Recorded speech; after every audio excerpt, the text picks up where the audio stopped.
Hi, viewers. How are you today? Welcome to another edition of Marriage Clinic Live.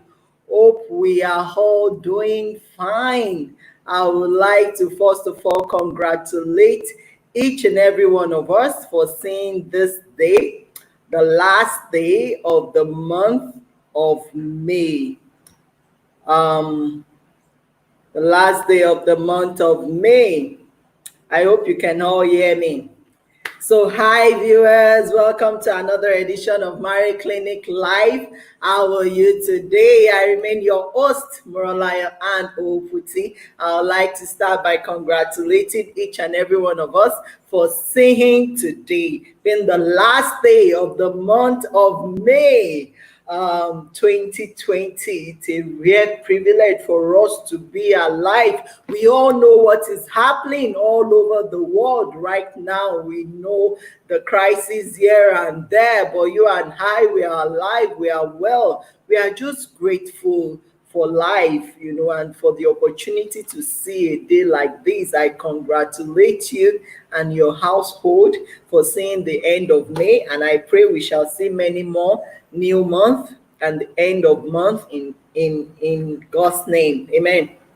So I would also like to quickly say thank you to everyone for participating in our 1 year anniversary. Wow, it was an eventful one, very expository, also very insightful. As a matter of fact, I am just recovering from all the sleepless nights, of that past week. It was a very hectic one, but I want to thank God for strength and the ability to be able to pull through, throughout the period. I'm just resting for now and trying to recover fully so that I can bounce back. So I'm sorry if I'm feeling a bit low, but I'll try to put in more energy today. So, welcome once again to all the members of Marriage Clinic. I would like to say thank you. Thank you to everyone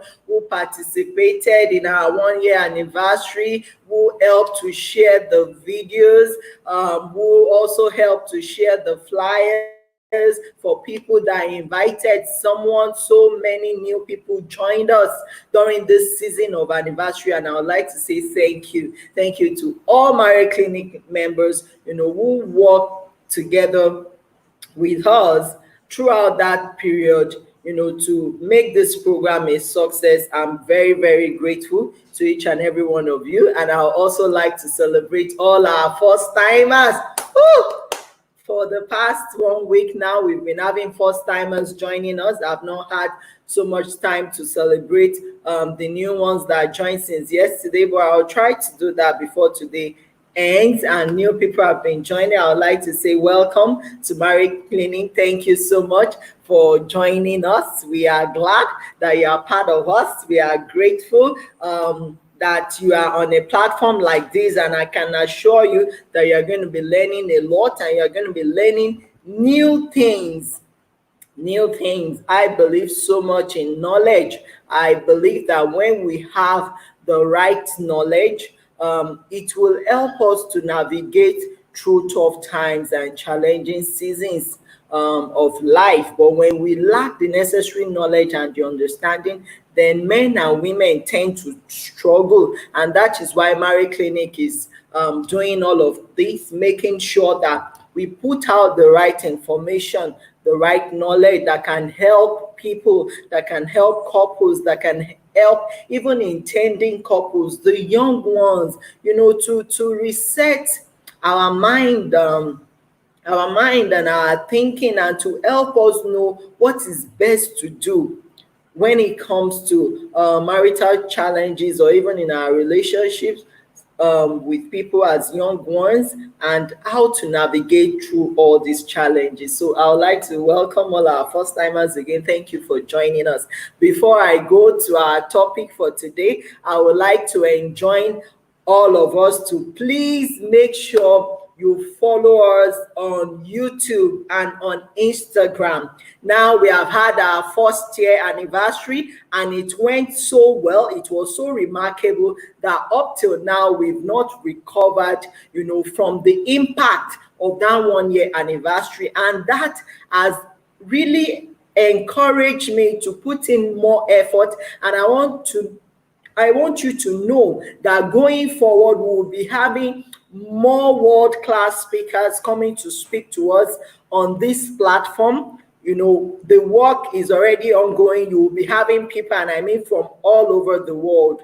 Now, it's getting to that point. They will be coming on our platform to talk to us about marriage, about love, about relationships, sex, everything. Think about it. Now, getting to do all of this work is not easy, considering the fact that I'm also combining it, with so many other things that I'm doing in life. So it can be very challenging, but I'm grateful to God for the opportunity to impact life. So I really want to crave our indulgence. The only support that I will need from us is for us to please try to join us on Instagram, on YouTube, because some of them will be coming on those platforms soon. Some, we may have to show some live on YouTube. Some will go live through through Instagram, through our Instagram page. So it will be good you also join us on all those platforms, so that for those that are not on Facebook, it will be very easy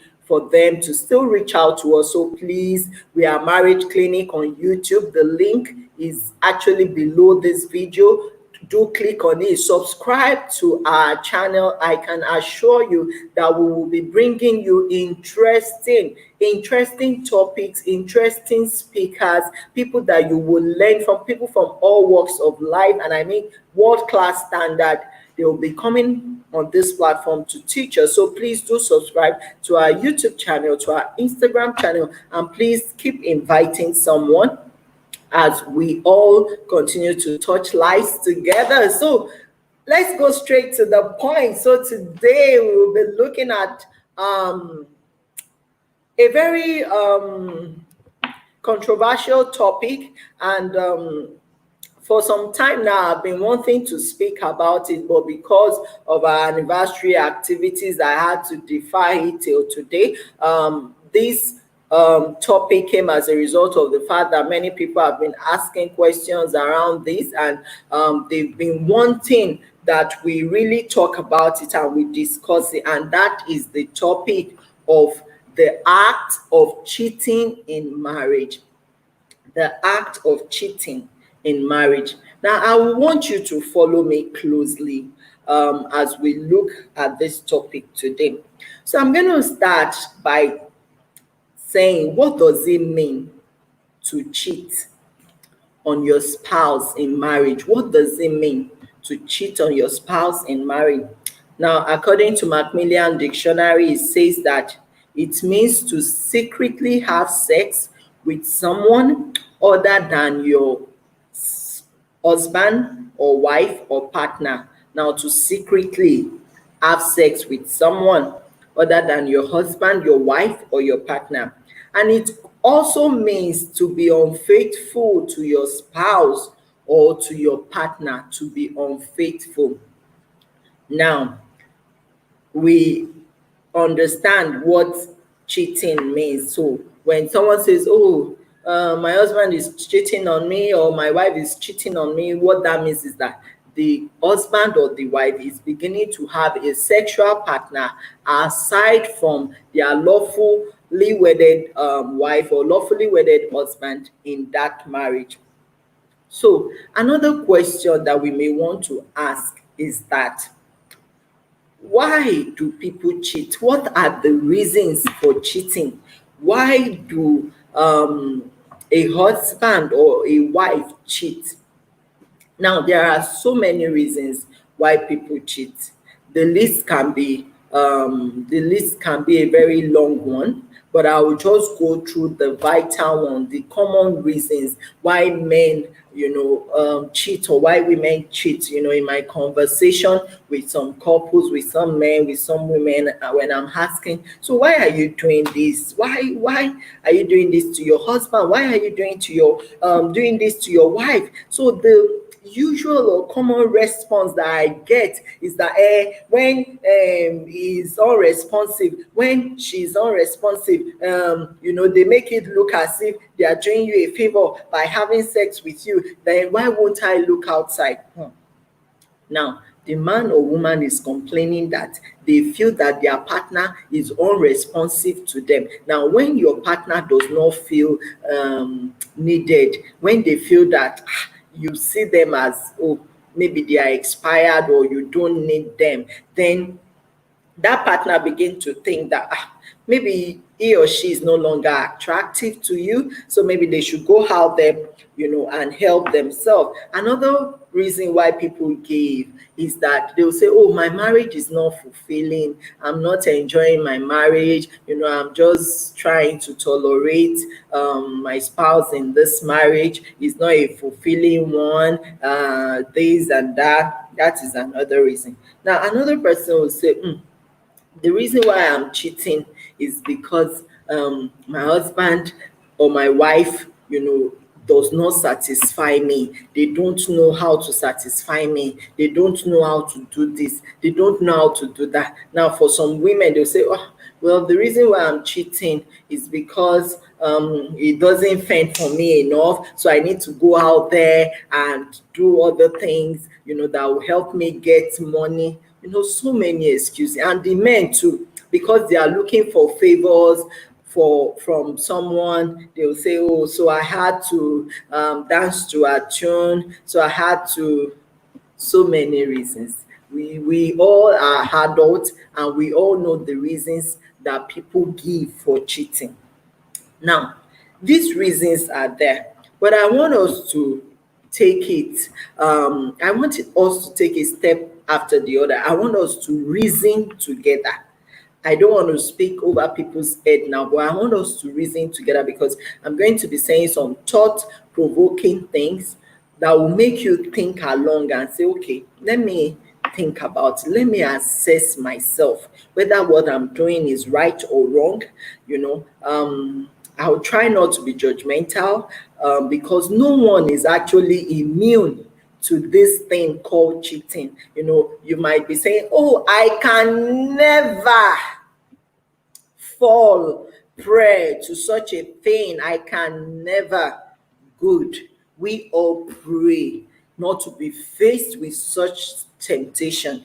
But you know what? No one is immune to it. Whether you are a bishop, whether you are an imam, whether you are the temple leader of your place of worship, no one is immune to sexual vices or sexual promiscuity. So what are the things you need to do to prevent it from happening? Then you that you are already in it, what do you need to know? What do you need to understand about what you are doing? All of that, I'll try to quickly go over them.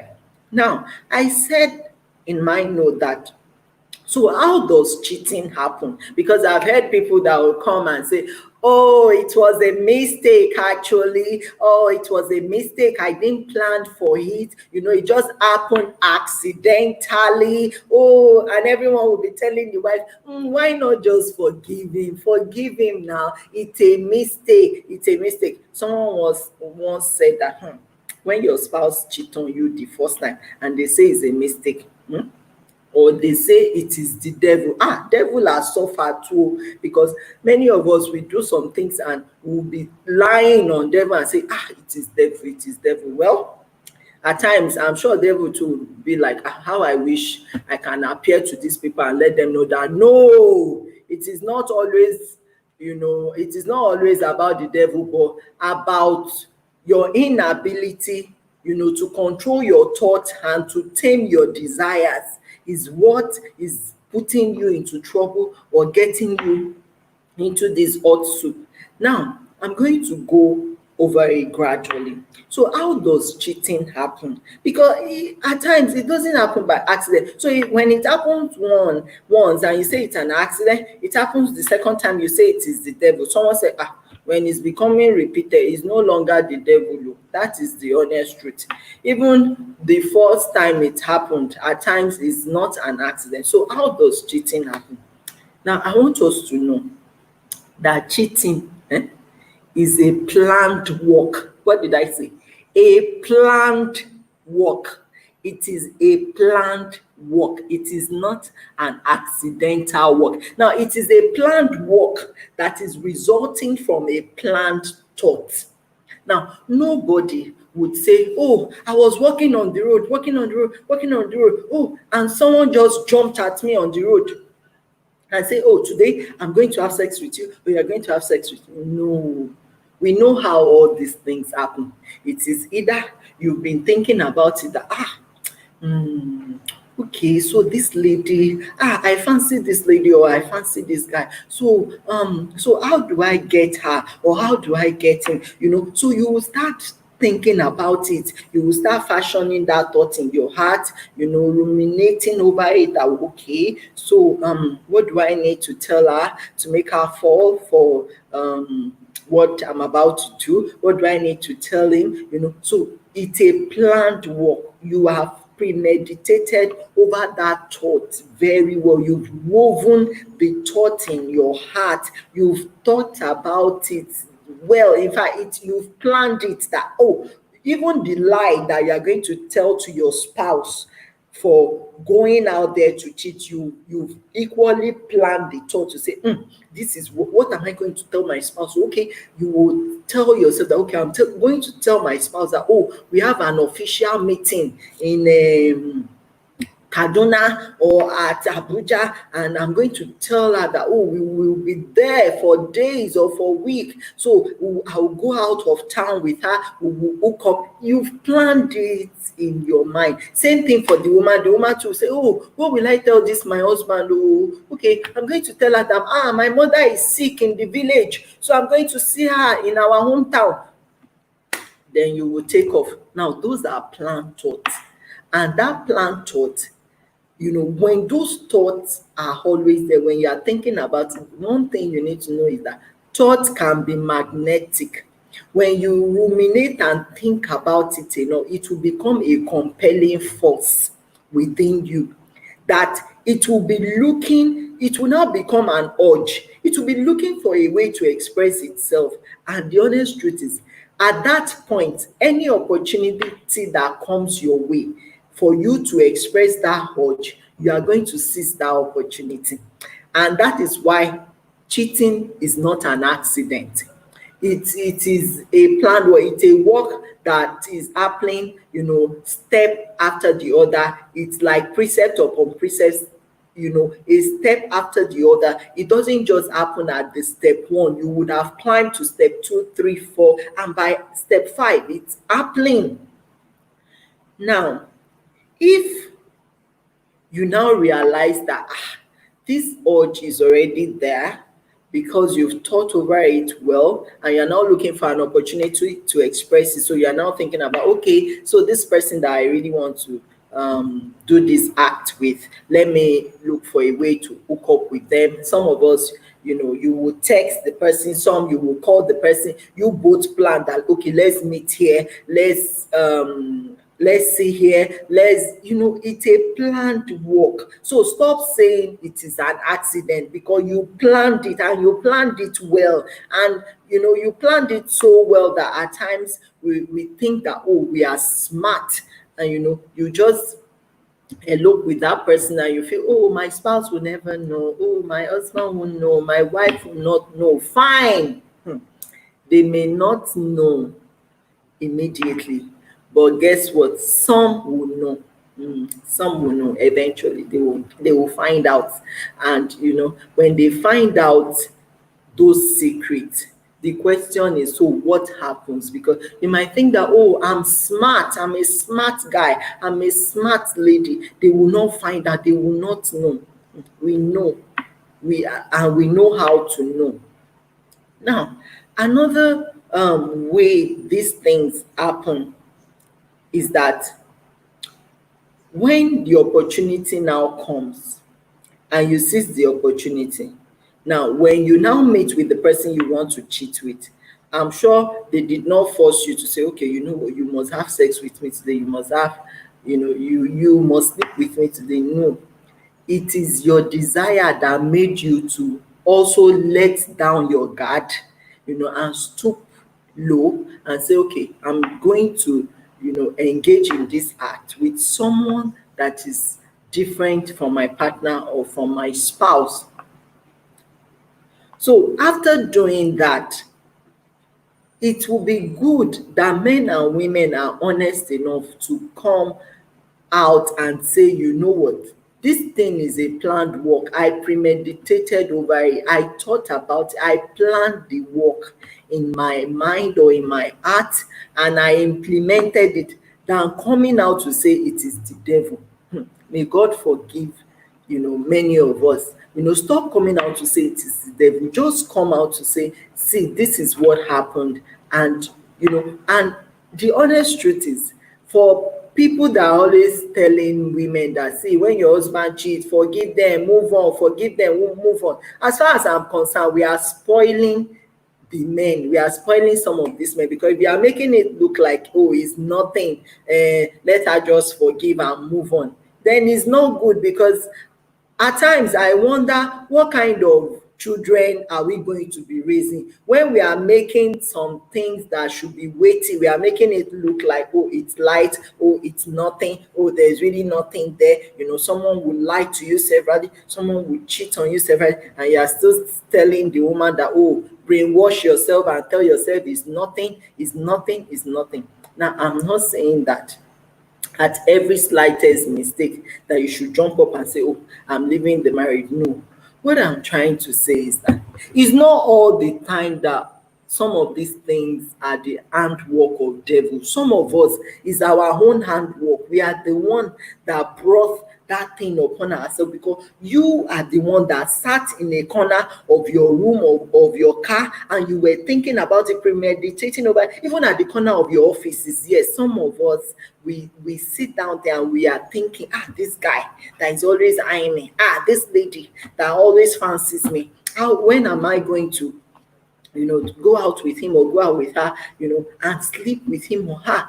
These are planned work. Now, when those things happen, don't come out to tell us it's an accident. Rather, sit down, assess yourself. Now, I noticed that for people that cheat, after you commit the act, your heart, your inner man is always troubled. You are not at peace, you are not at rest, number one, because you are afraid, oh, what if this thing is being found out? What if they get to know? Oh, what if my spouse finds out? What happens? What happens is that, see, some of them, it depends. When you do it the first time, they forgive. You do it the second time, they forgive. The third time, hey, oga, madam, they may not forgive you, because, see, it's becoming a case of it's your lifestyle. And if it is your lifestyle, then you are a danger to any marriage. It is not safe for someone like you to be in a marriage, because if you are the promiscuous type that you take delight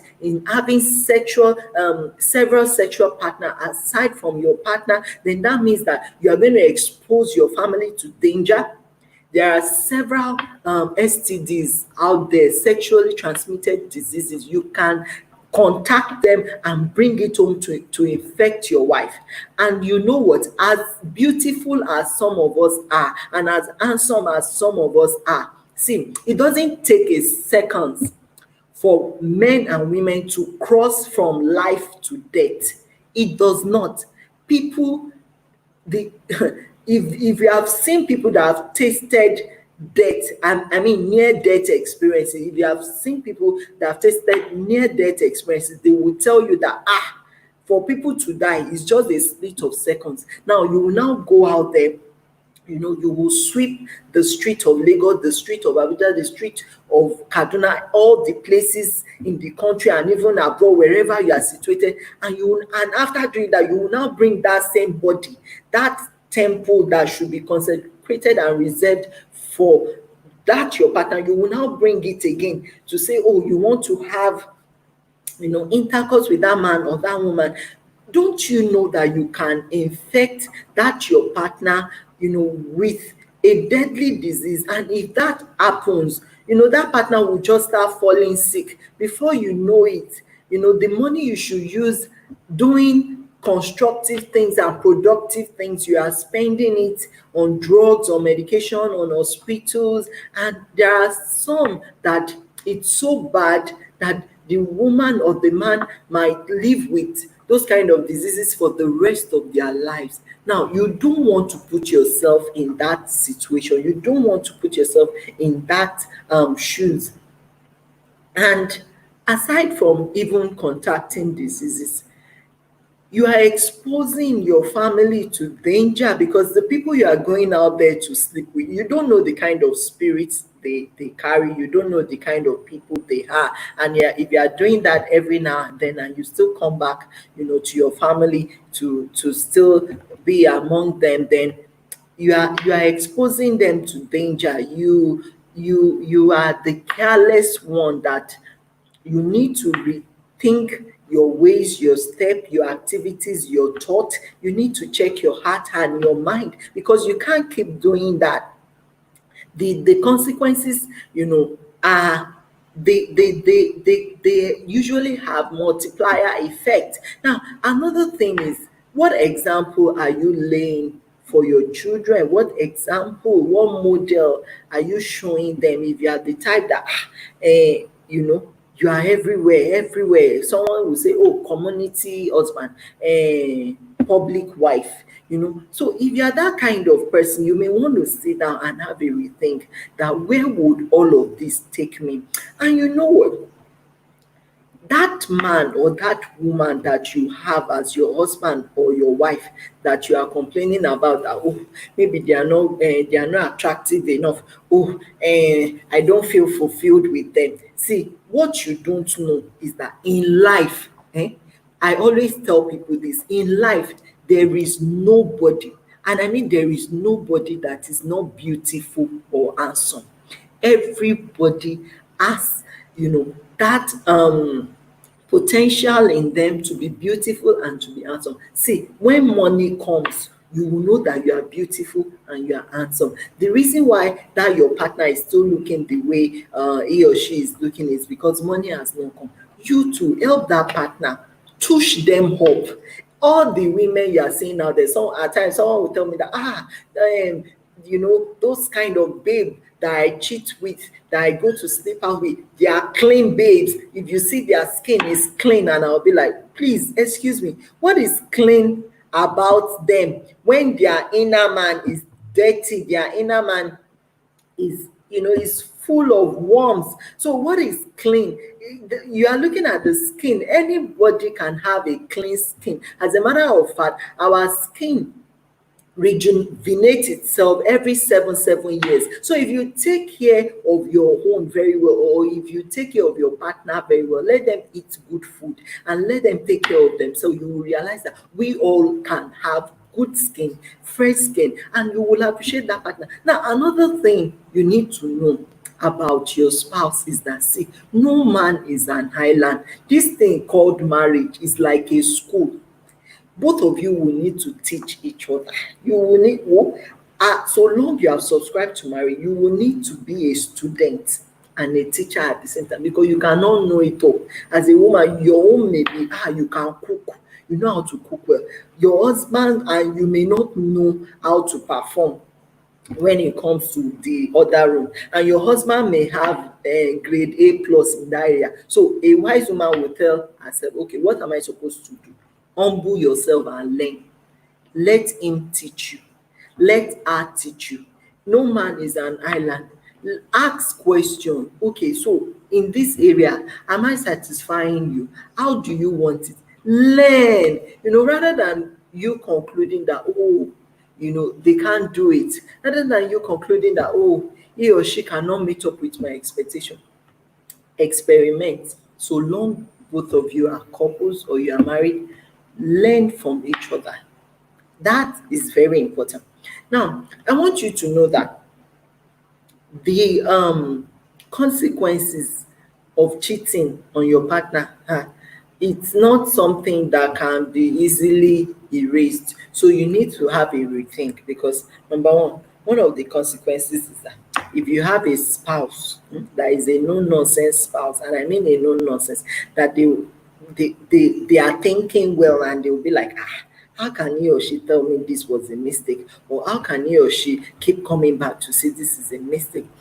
If you have that kind of partner, see, they will wake up one day, they will stand up one day and tell you, you know what, at this point, I'm done with this marriage, and they will walk out of the marriage, and there is really nothing you are going to do about it. That is the honest truth. See, don't ever think that your partner, will be tied down with you for life, regardless of your excesses or your idiosyncrasies. No, there are some things that is not expected of an adult. Now, look at the example of the man, this Derek guy in the US, that put his knees on the neck of that young man, George Floyd. Now, look at that example. Everyone is mad at him. Why? Because he's not a small boy. I mean, the Derek police guy, when I checked out his age, he's 44 years old. So how on earth will a 44-year-old man not know the difference between pain and, when there is no pain? Will not know the difference between life and death, good and evil? I could hear that guy saying, I can't breathe, but he wasn't listening. So that tells me that the Derek guy senses is not even there. I mean, he has lost his senses. How come he even forgot that he had a camera on his body? And how come he even forgot that, he can't get away with that kind of a thing, and that there could be cameras around? How come he wasn't thinking? See, that is how many men and women are in marriage. When it comes to this issue of sex, you are not thinking. You are not thinking, you are not thinking straight. You are thinking, I will do it, I will get away with it. See, even if the camera of humans are not seeing you, the camera of God is watching you. And there are some things that adults will do that you will be like, don't you guys think?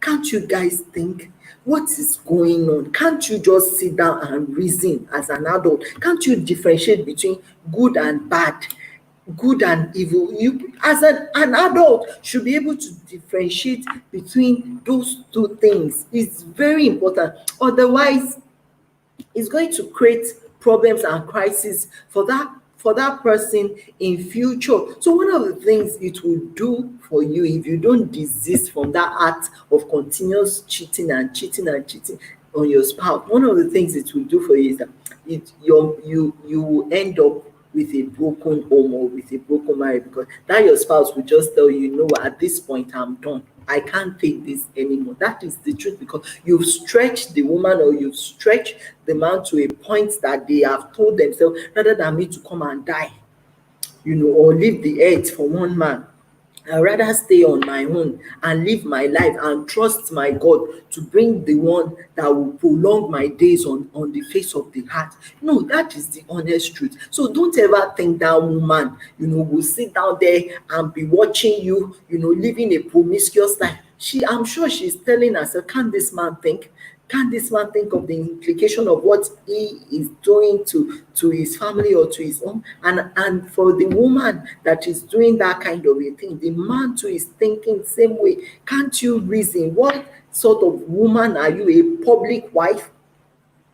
Another thing that will happen is that, see, when you go about cheating like that, you are exposing your health to danger. And you see this health, when this health packs up, then you know what that means. Everything around the person packs up. So you better be wise and stop all this gallivanting up and down the streets, of California or of Lagos or wherever you are. Sit down and talk to yourself. Now, I've come to realize that people who cheat will also have their seeds spread all over the world. You will have children in Kafaja, you will have in Sokoto, you will have in Kano, you will have in California, in Sweden. Only you. Please, we should learn to to reason well and talk to ourselves as adults and say, at this point, this is not good. I believe that as one is growing older, or you are yes, as you are growing older, as you are aging, I believe that one should become, more intelligent or more aware of oneself. That self-awareness should be there, and you should be thinking straight at that level. As a matter of fact, as adult, you should always be checking your conscience if it's still working, because the honest truth is, the day your conscience becomes dead, that is the day you've actually died on earth, even though you are still walking on two legs. The day your conscience dies, that is the day you have become a dead man or a dead woman. Forget that we are still seeing your body moving on the face of the earth. The moment you don't have a conscience anymore, that the conscience literally dies, that when you do evil, you don't even know this is evil. When you wrought wickedness, you don't even know this is wickedness. Just know that, see, you are a walking corpse already, which is too bad. And I mean, too bad. Now, how do you prevent cheating from happening? How do you prevent it from happening? Because the honest truth is, see, no one is immune to it. No one is immune to it. So how you can prevent it from happening? Number one, you need to guard your heart. It's a battle of the mind. You need to guard your heart. It's not everything that your environment throws at you that you take and ruminate over, plan with, design the thought in your heart. No. See, there are some things I see in my environment that I just tell myself, ignore, press the ignore button, ignore. Why? Because I know that if I let those things enter into me, they will corrupt my good manner, they will corrupt my spirit man, and they can deaden my conscience. So I will not allow some of those things, come into me or even dwell in me. I just simply close my eyes to them, or I just ignore, and I mean ignore. That is the level of self-discipline that I've built into myself. And I believe that as an adult, every adult should have that. You should be able to guard your heart, guard yourself. And another way you can prevent it from happening is that you need to restrain it from happening with the words of your mouth. Now, how do I mean? You know that, there is this person in the office that fancies you, and they say, oh, pretty girl, hot legs, this, that, fine girl. You better open your mouth wide and tell them that, hey, this pretty girl, hot girl, fine girl, signature is on her, Otiloluwa. So please don't even think about it. Before they open their mouth, tell them, my son's teacher is even calling me. Oh, my husband is even calling me. You show it to them that you are married and there is no room for that.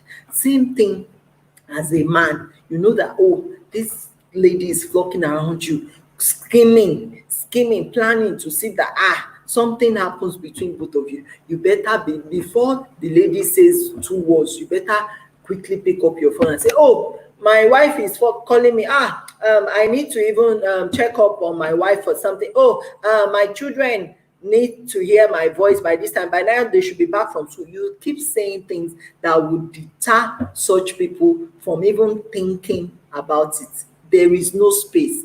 No, that is the honest truth. By the time you talk like that, I remember, when I was much younger, someone always make fun of me and says, see, then I liked you, I wanted to marry you, but when you open your mouth like this and you just say something about, me, now I'm not ready to marry you because, I want to pass all my examination, I want to finish reading up to PhD before I get married. He said once he hears that he will just tell himself, you know what, let me run away.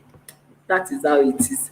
If you know you don't want to fall prey, say it, tell them, my partner, my husband is waiting for me, my wife is calling me, they are waiting for me, I need to go now. Let them know that you have a sense of commitment or responsibility, to your partner or to your home. Now, the last point is avoid Friends, not even the last point, second to last, avoid friends that can influence you negatively. All this staying late at night, going to nightclub, partying, pepper soup joints, avoid places that can influence you negatively, because you know what, there's no way you will go to those kind of places that what you see will not, form an impression on your mind, and before you know it, it's gradually to start building up, and before you know, you will start feeling that compelling urge to act it out, and when the opportunity come, you will fall for it yakata. And it should not be like that. It's because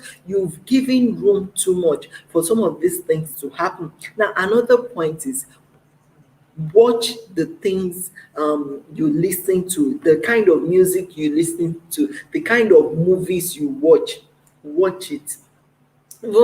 Even the things that enters into your ears, into your eyes, when they are suggesting pornography to you, be careful, because at times when I listen to some songs, I will be wondering, this song is too suggestive, why is all the songs tainted with pornographic statements and all of that? I mean, so we need to be careful with all these things, and not just allow everything we see out there, to sink into us, and they make us, they are garbage bin, they just throw things at you, and you take it and you are ruminating over it. Before you know, you start acting it out. That is not too good.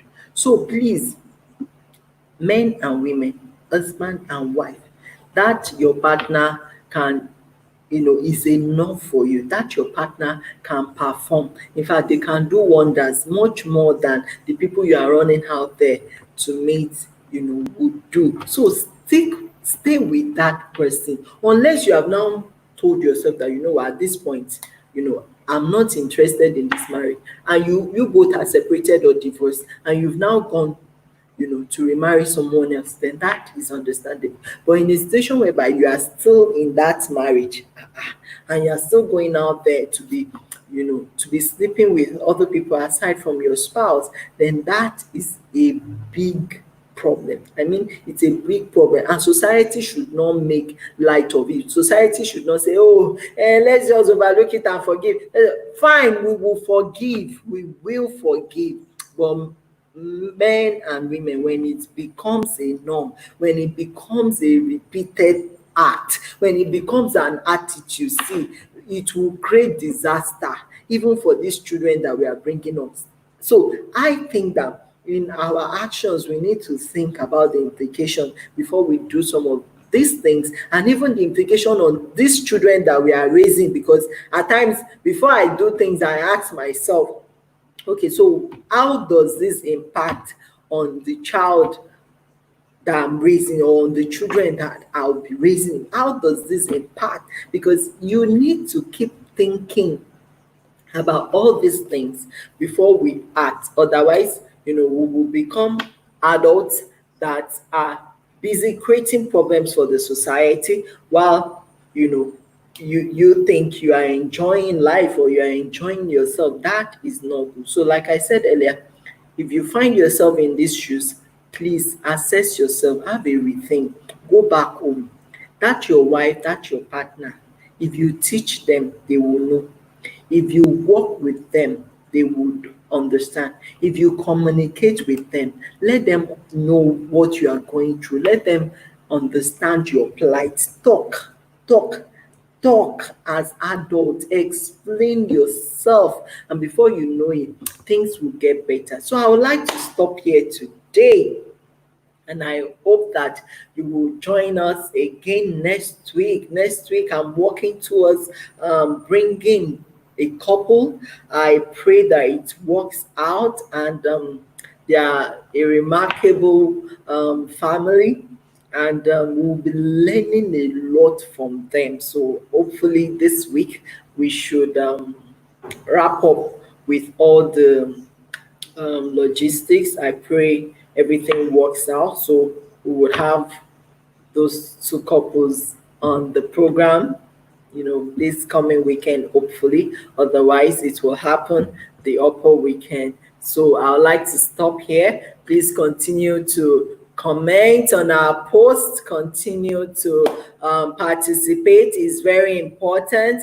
And now that we are done with our 1 year, we are moving towards our 2 years. We have a lot lined up, a lot that we want to do, a lot planned out.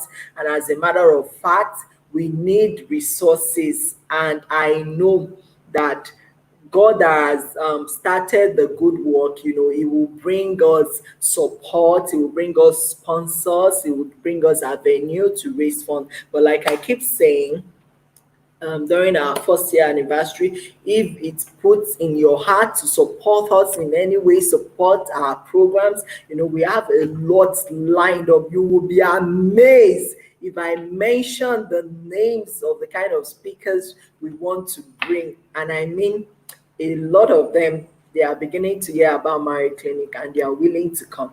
But a lot of resources go into all these things, all the logistics, following up, even the technology we are using. I had to be paying with my card in dollars. It's not cheap. So if you want to support us, please, the account number is on the screen.